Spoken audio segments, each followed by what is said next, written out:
Remove and replace printed items. I was wondering if it was possible to remove items you have printed in Python, not from the Python GUI, but from the command prompt. E.g. So it prints.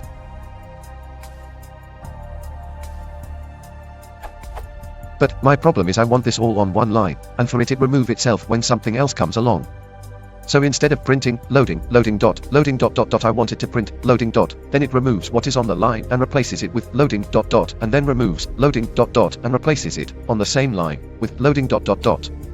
It's kind of hard to describe. B.S I have tried to use the backspace character, but it doesn't seem to work. \B.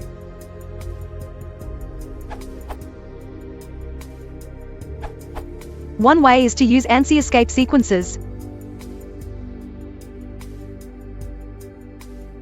Also sometimes useful, for example if you print something shorter than before.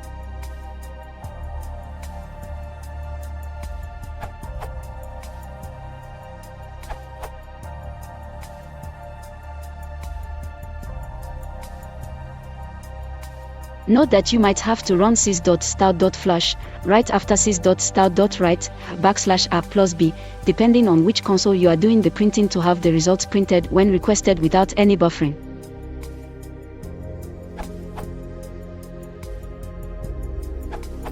Just use CR to go to beginning of the line.